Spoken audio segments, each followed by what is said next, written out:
Avez-vous déjà eu l'étrange sensation de ne pas appartenir à ce monde, d'être ici pour une raison que vous ne comprenez pas encore pleinement, comme si quelque chose de plus grand vous attendait de l'autre côté?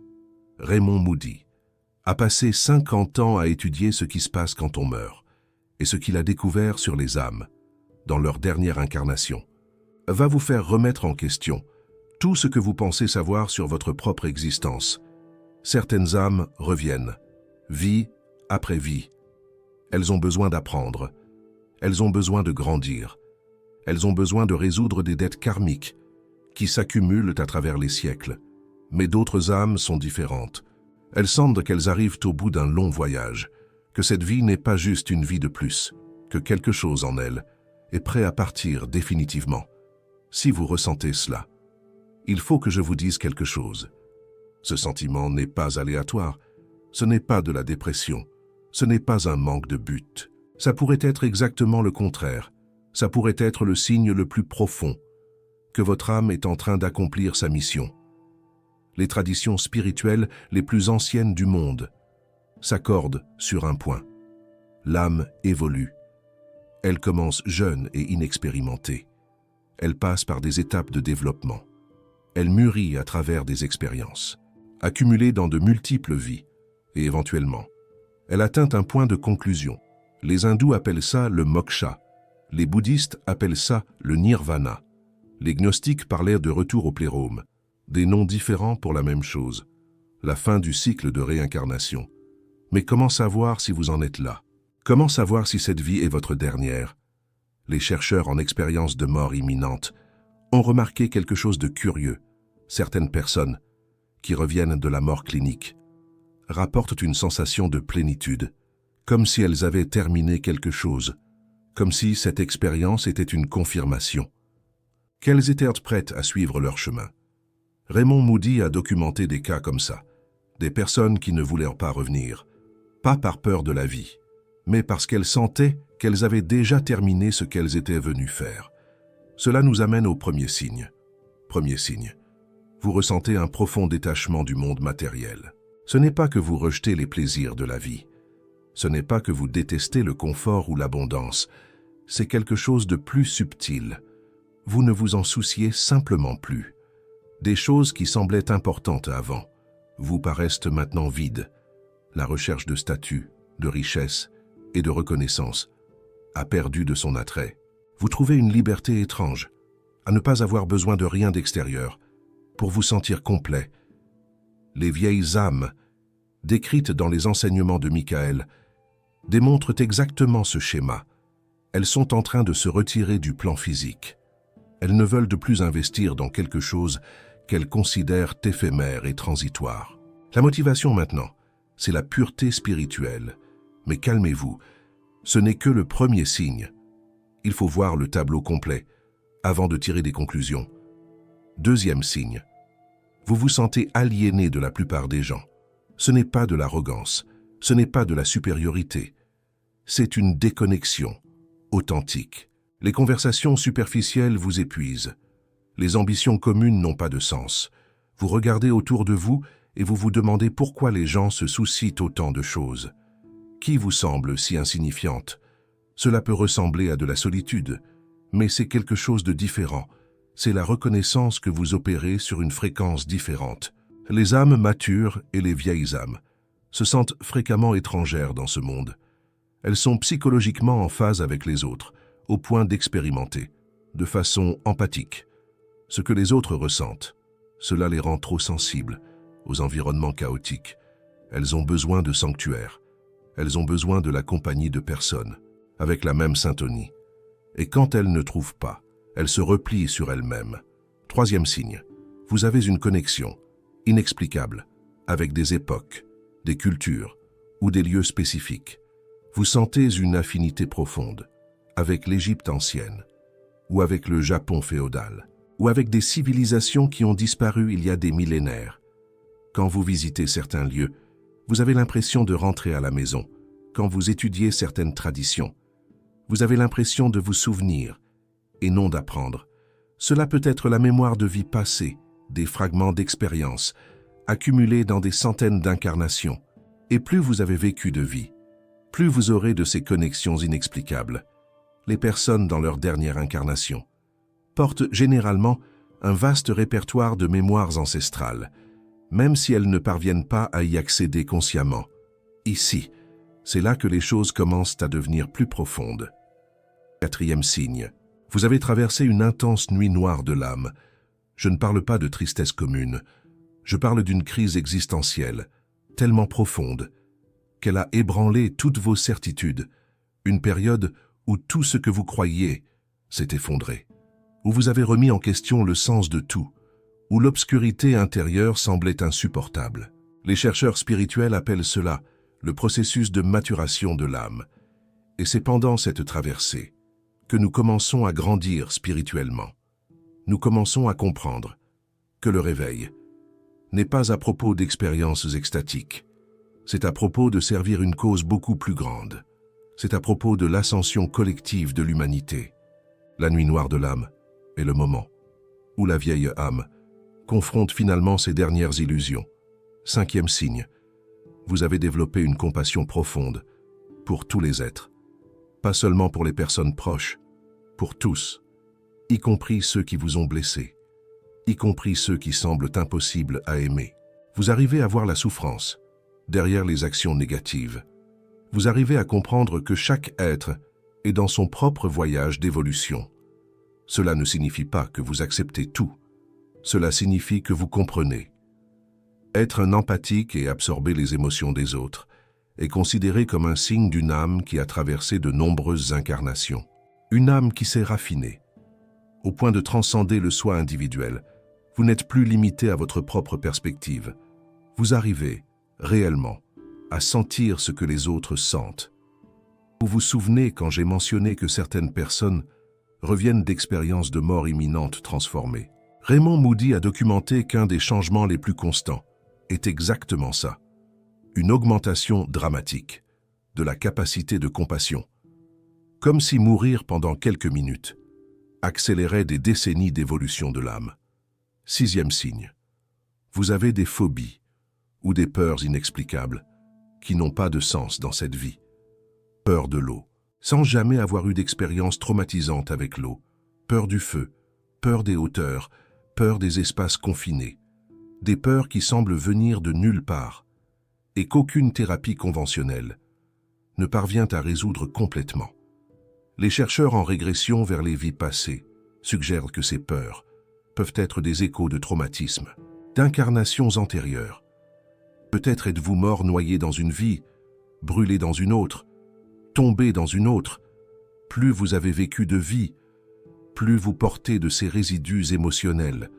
Et les âmes, dans leur dernière incarnation, passent fréquemment par un processus de nettoyage de ces traumatismes. Les peurs commencent à faire sens, et graduellement, elles commencent à se dissoudre. 7e signe. Vous sentez un appel intense pour servir quelque chose de plus grand. Ce n'est pas de l'ambition, ce n'est pas un désir de reconnaissance. Et il y a ce besoin presque biologique de contribuer, d'aider, de laisser le monde un peu meilleur qu'on ne l'a trouvé. Vous ne savez peut-être pas exactement quelle est votre mission, mais vous sentez qu'il en existe une. Et cette sensation ne vous quitte pas. Les enseignements de Michael décrivent que les vieilles âmes se concentrent souvent sur l'enseignement de la sagesse spirituelle avec une grande compassion. Elles participent consciemment à l'évolution de tout ce qui existe, pas parce qu'elles veulent être spéciales, mais parce que c'est la seule chose qui a du sens pour elles à ce point de leur voyage. 8e signe. Vous expérimentez des déjà-vus fréquents et intenses, cette sensation d'avoir déjà vécu un moment spécifique, d'avoir déjà été dans un lieu spécifique, d'avoir déjà connu une personne spécifique. Et les déjà-vus ne sont pas vagues, ils sont vivides, ils sont chargés d'émotions, ils sont tellement réels que, pendant un moment, vous perdez la notion de quelle vie vous êtes en train de vivre maintenant. Cela transcende les limites du temps. C'est l'âme atteignant au travers des incarnations, reconnaissant des schémas, reconnectant des fragments. Plus l'âme est avancée, plus fréquentes et intenses ces expériences deviennent. Voici le 9e et le plus important signe, et aussi le plus paradoxal. 9e signe. Vous ne voulez plus revenir. Ce n'est pas que vous voulez mourir. Ce n'est pas de la dépression. Ce n'est pas un abandon. C'est un sentiment plus subtil et plus profond. C'est la sensation d'avoir déjà fait tout ce que vous aviez besoin de faire, d'avoir déjà expérimenté tout ce que vous aviez besoin d'expérimenter, d'être genuinement prêt pour quelque chose au-delà. Quand vous pensez à la mort, vous ne sentez pas de la peur, vous sentez de la curiosité et même une étrange anticipation.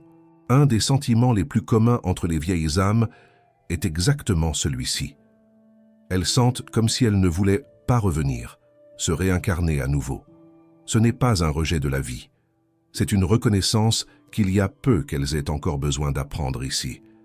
Vous pouvez vous demander pourquoi Raymond Moody est pertinent pour cette discussion. La réponse est dans ce qu'il a découvert sur les expériences de mort imminente. Beaucoup de personnes qui ont eu des expériences de mort imminente rapportent une rencontre avec une présence qui leur a montré toute leur vie. La fameuse révision de la vie.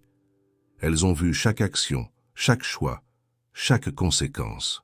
Et certaines de ces personnes sont revenues avec l'impression claire qu'elles avaient complété leur mission, que la mort aurait été appropriée à ce moment-là, qu'elles ne sont revenues que parce qu'il y avait encore quelque chose de spécifique à terminer.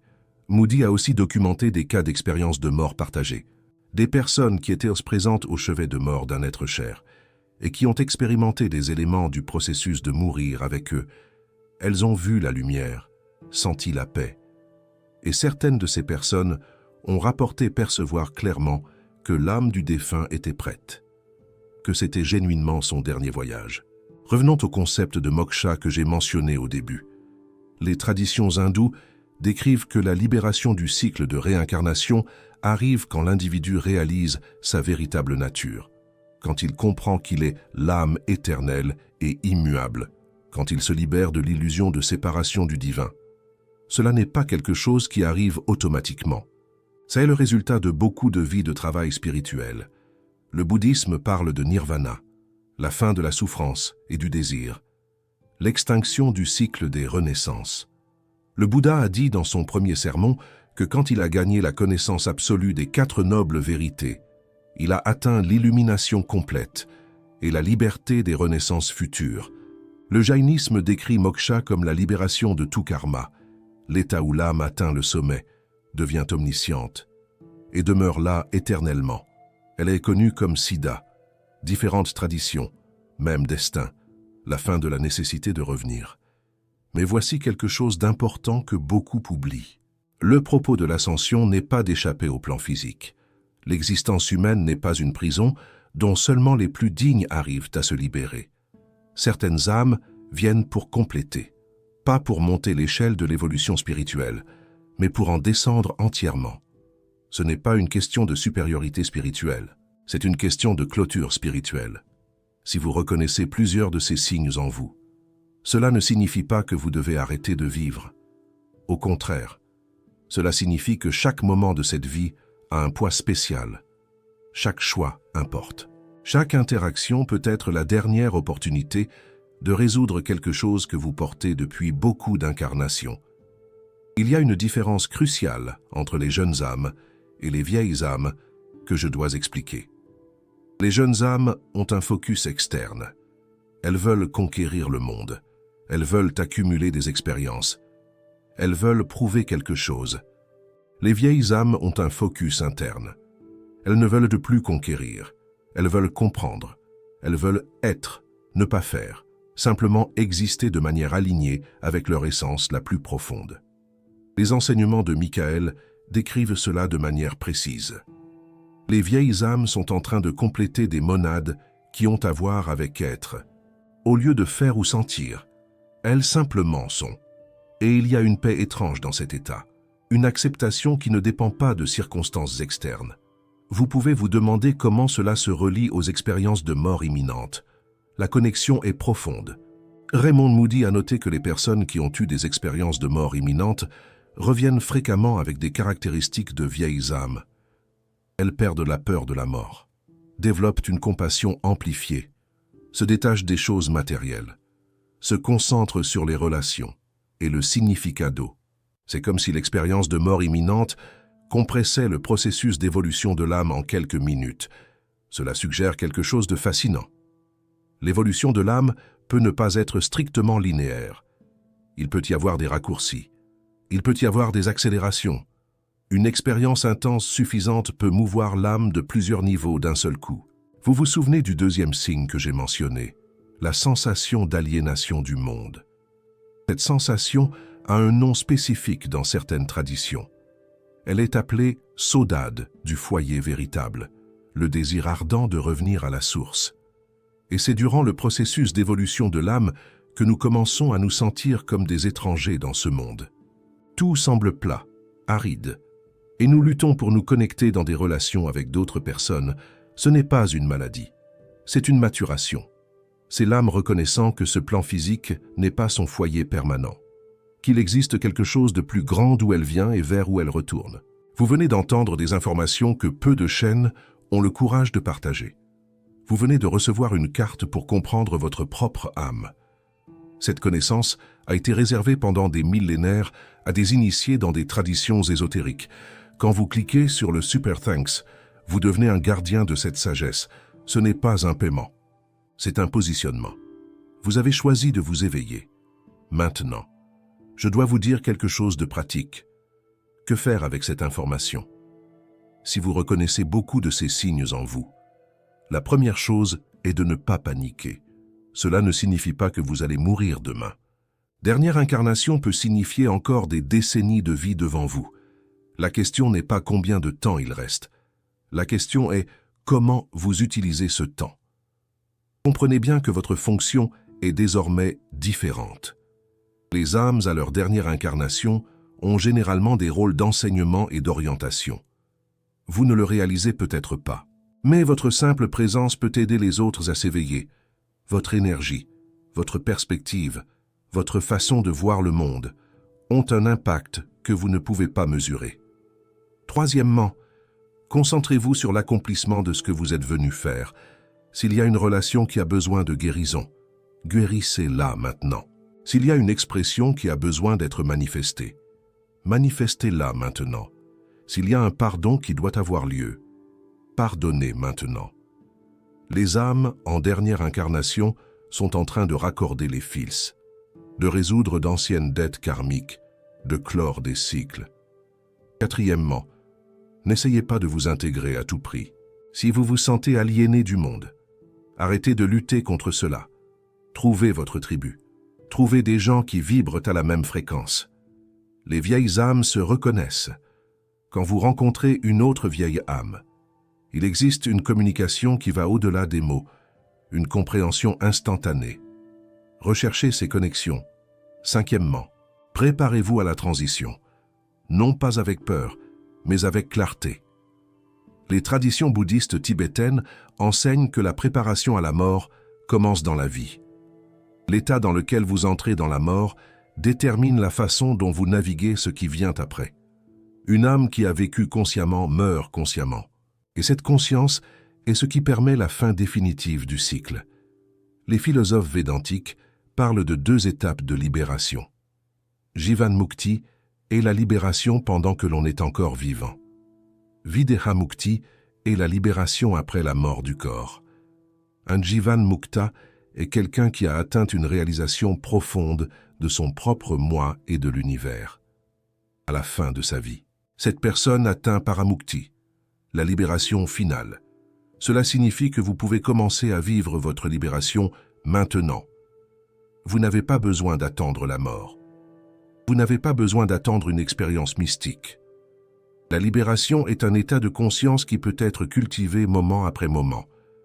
Pour en revenir à ce que Raymond Moody a documenté, il a noté que certaines personnes, ayant vécu des expériences de mort imminente, EMI, ont rapporté quelque chose d'intéressant lors de la revue de leur vie.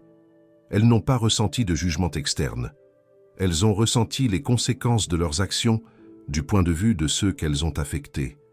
Si elles ont causé de la douleur, elles ont ressenti la douleur. Si elles ont apporté de la joie, elles ont ressenti la joie. Cela suggère qu'il n'y a pas de juge externe qui vous attend. Le seul juge est votre propre conscience expansée. Et si c'est le cas, alors la préparation à la mort ne consiste pas à plaire à une divinité, mais à vivre de manière à ce que, lorsque vous passez votre vie en revue, vous soyez en PX avec ce que vous voyez. Il y a une ironie profonde dans tout cela. Plus vous avancez dans l'évolution spirituelle, moins vous avez besoin de faire. Le voyage commence par l'accumulation d'expériences, l'accumulation de connaissances, l'accumulation de réalisations, mais il se termine par le lâcher-prise. Le lâcher-prise des attachements, le lâcher-prise des identifications, le lâcher-prise même du besoin d'évoluer. Les maîtres zen parlent d'un paradoxe. Quand vous cessez finalement de chercher l'illumination, elle apparaît quand vous cessez d'essayer d'évoluer spirituellement. L'évolution se produit naturellement. C'est comme si l'effort était nécessaire dans les étapes initiales, mais devenait un obstacle dans les étapes finales. Si vous lisez ceci et que vous ressentez un mélange de reconnaissance et d'étrangeté, c'est exactement le signe. L'information résonne avec quelque chose de profond à l'intérieur de vous. Quelque chose que vous avez toujours su, mais que vous n'avez jamais réussi à articuler. Il y a autre chose que je dois partager. Quelque chose qui relie tout cela d'une manière encore plus profonde. Les chercheurs ont noté que les personnes, au dernier stade de leur évolution spirituelle, expérimentent fréquemment ce qu'on appelle la transcendance de la dualité. Elles cessent de voir le monde en termes de bien et de mal, de juste et de faux, de moi et d'autres. Elles commencent à percevoir une unité sous-jacente à toute chose, une interconnexion qui rend les divisions artificielles évidentes. Cela ne signifie pas qu'elles deviennent amorales ou indifférentes. Au contraire, elles développent une éthique plus profonde, basée non pas sur des règles externes, mais sur une compréhension véritable des conséquences de leurs actions. Quand vous comprenez vraiment que nous sommes tous humains, blesser autrui, c'est se blesser soi-même. Aider autrui, c'est s'aider soi-même. Raymond Moody a documenté que beaucoup de personnes ayant vécu des expériences de mort imminente sont revenues avec cette perception, la sensation d'unité avec tout, la dissolution des frontières de l'ego. Et il est intéressant de noter que c'est exactement ce que les traditions mystiques décrivent comme caractéristique de l'illumination. Il y a un schéma ici. Les expériences de mort imminente semblent offrir un aperçu de l'état que les âmes évoluées atteignent graduellement à travers de multiples vies. Comme si la mort temporaire supprimait les voiles qui obscurcissent normalement notre vraie nature. Autre aspect important. Les âmes, à leur dernière incarnation, ont souvent une relation différente avec le temps. Elles ne se sentent pas pressées, elles ne se sentent pas urgentes. Il y a une patience étrange en elles, une disposition à laisser les choses se dérouler à leur propre rythme. Cela peut sembler un manque d'ambition pour les observateurs extérieurs. Mais c'est en réalité une confiance profonde dans le processus de l'existence. Les enseignements de Michael décrivent que pour les vieilles âmes, il y a très peu de choses qu'elles veulent encore expérimenter. Elles sentent qu'elles ont déjà tout fait. Alors pourquoi se précipiter pour en faire plus? Il n'y a rien de nouveau sous le soleil. Cela peut être une phrase mélancolique pour une âme jeune.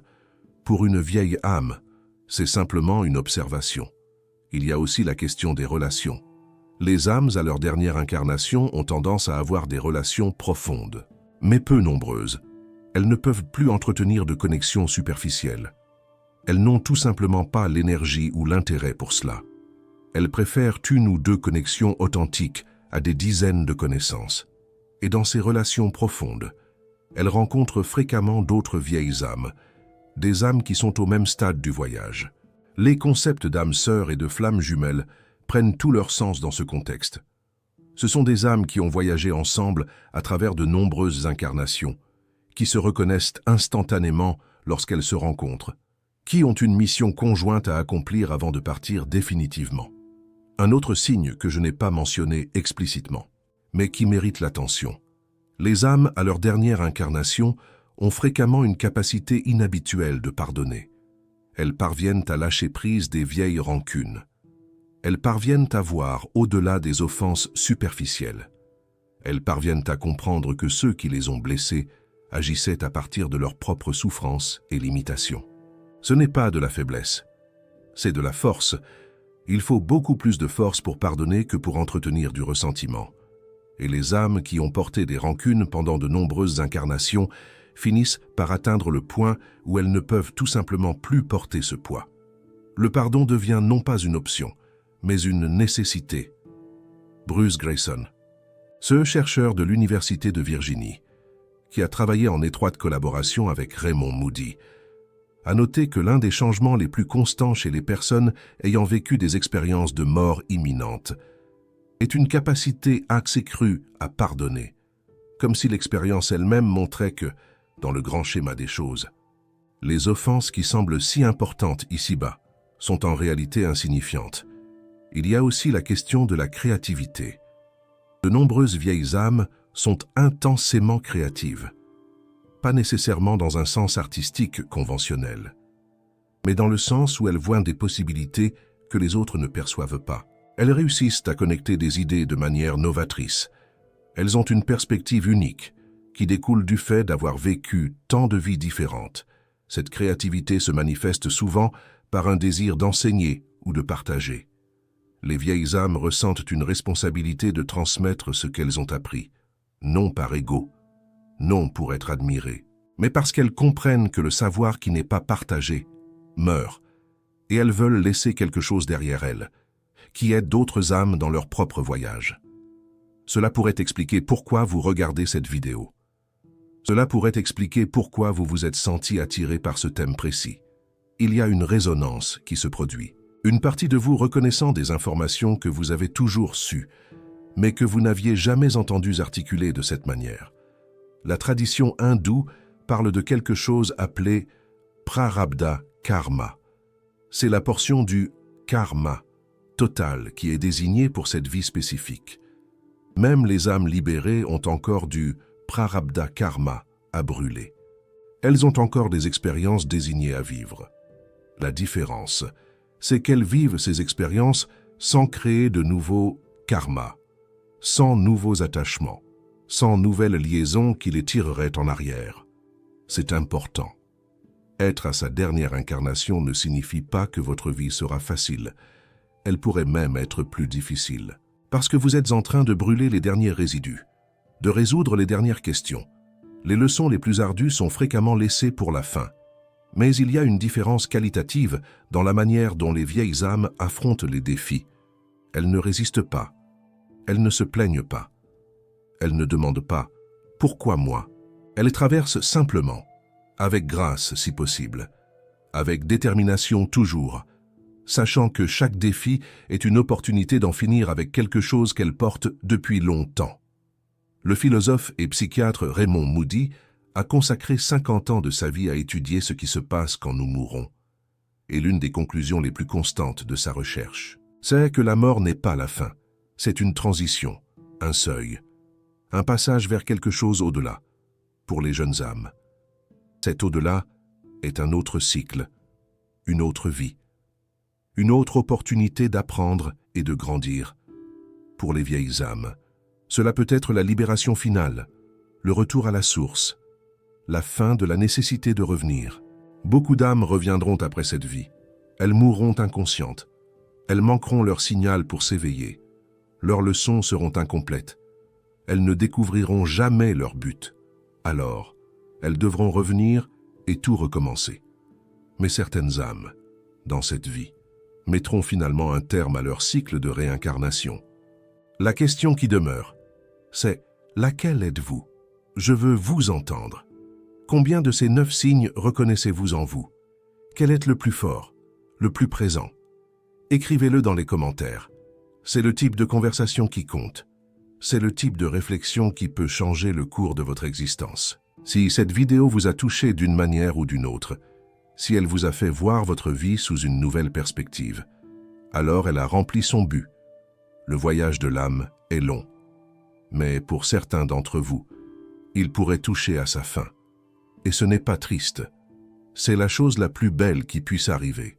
Le retour au foyer, la fin de l'exil, la réunion avec la source. Si vous êtes arrivé jusqu'ici, si vous avez écouté tout cela sans abandonner, c'est parce que cette information était pour vous. C'était votre moment de recevoir, d'intégrer, de vous réveiller un peu plus. Le voyage continue, mais pour certains d'entre vous, il arrive à une fin glorieuse. Non triste, glorieuse. La fin d'un exil qui a duré des ères. Le retour au foyer que vous avez toujours cherché. La paix que vous avez toujours méritée. Que vous trouviez la paix, quel que soit le stade du voyage où vous vous trouvez. Et que, quand votre moment arrivera, vous soyez prêt, conscient et véritablement complet